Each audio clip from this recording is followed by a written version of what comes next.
Hey guys, and welcome back to my channel. So when I was in high school, I absolutely could not wait to get my letterman jacket. That was like my whole everything that I was focused on in high school, was just getting that letterman jacket because I thought it was like the ultimate cool kid accessory, even though I was never cool even after I got my jacket.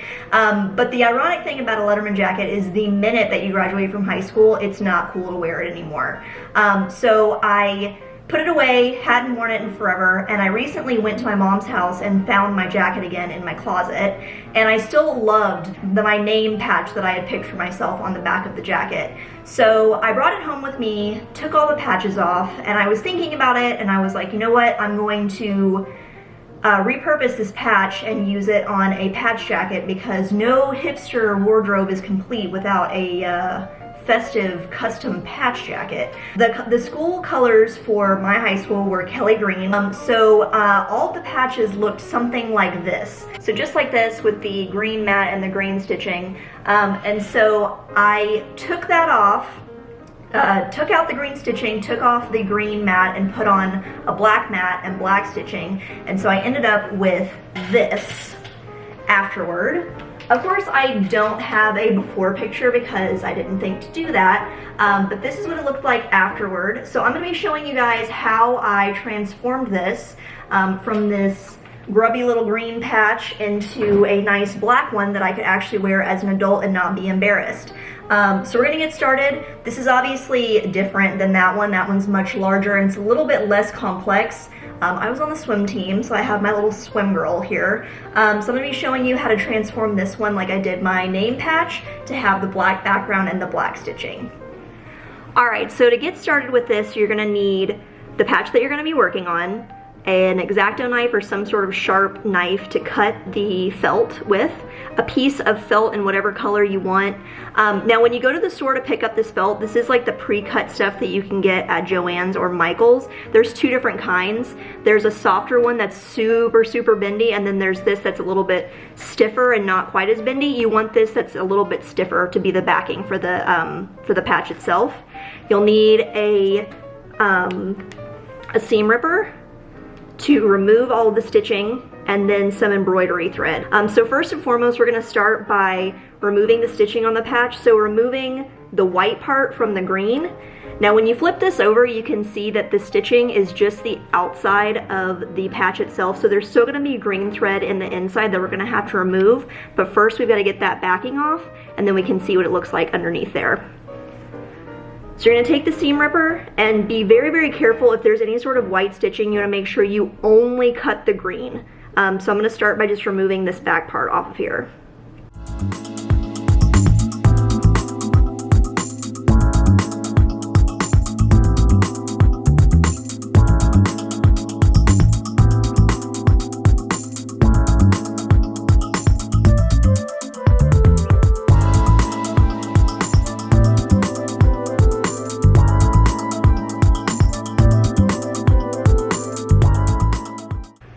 Okay, so now I removed all of the green off of here, and we have this back piece that we're going to be tracing onto the black piece here to cut out.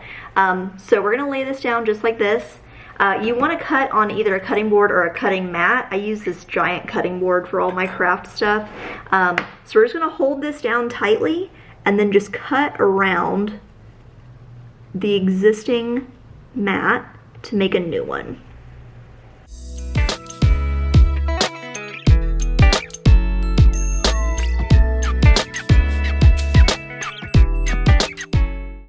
Okay, so now we have a black version of the green, and then I'm just gonna go through with the X-Acto and kind of clean these edges up. That felt was a lot harder to cut than I originally thought, so the edges are a little bit jagged.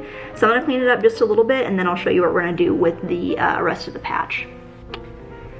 Alright, so now we're gonna take our little all white patch right here and just kind of line it up here on the black piece that we cut out from tracing that original piece. And then we're just gonna roughly pin this on.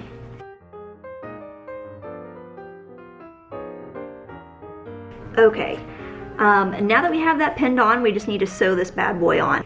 Okay, so we're going to be using embroidery thread to sew this on, so we just want a single strand, so you'll just have a knot at the end, and then this will be free flowing at the top.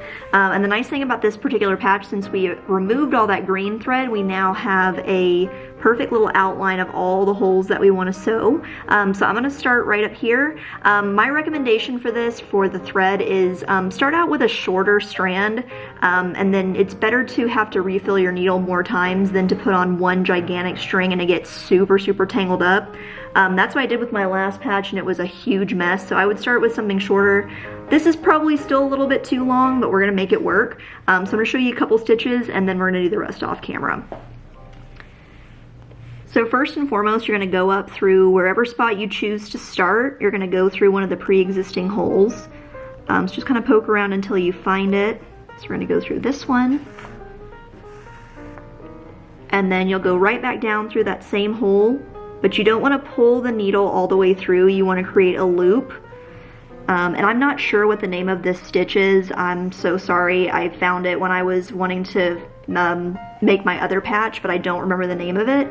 Just use your finger to make a little loop, and then you'll move on to another hole a little bit further down. It's completely up to you how long you want the stitches to be.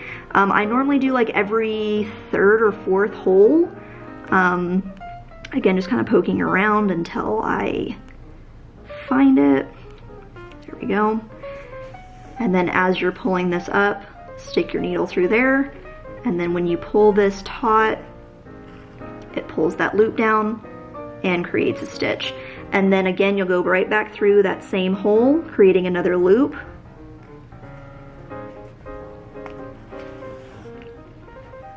Use your finger as a guide there so it doesn't go all the way through.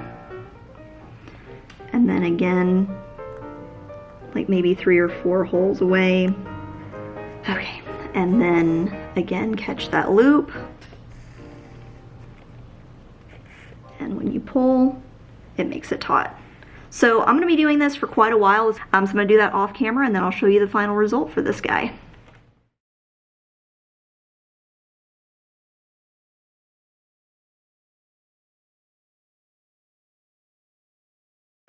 Alright guys, this patch is all done. So this only took me about an hour to an hour and a half to completely finish. I will say that this is a very intricate patch, and so I think if you do end up using this technique to repurpose like a big back patch or something with less little spaces in here that need to be filled, it's going to be much easier. But this one wasn't too bad. I did need to go in and fill in a couple of spots that just looked a little blank once I had gone around completely and finished this guy out. I did leave, obviously each patch is going to be different, but I did leave the eyes green and the mouth green on this guy, just because there are certain types of stitches that you use that make a tiny little knot like that. I just don't know how to do that. So if you have something like that where it's just a little bitty dot that needs to be filled, there are stitches you can use to fill those. I'm not sure what they're called. I think it's like French knot or something like that. I just don't know how to do that, so I didn't do it on this one. But overall, I would say that I really enjoy my back patch, and I'm glad that I use it instead of having it sit in a closet and waste away. So hopefully this was really helpful to you guys and will allow you to repurpose some patches that you have of your own. Please give this video a thumbs up if you enjoyed it, if it was entertaining to you, or if you learned anything. If you have tips or tricks or recommendations, please leave them in the comments below for me. And please subscribe to my channel if you enjoy this type of content. I'm really looking forward to growing this community, and I'm really looking forward to sharing more knowledge with you guys. We'll see you on the next one. Bye.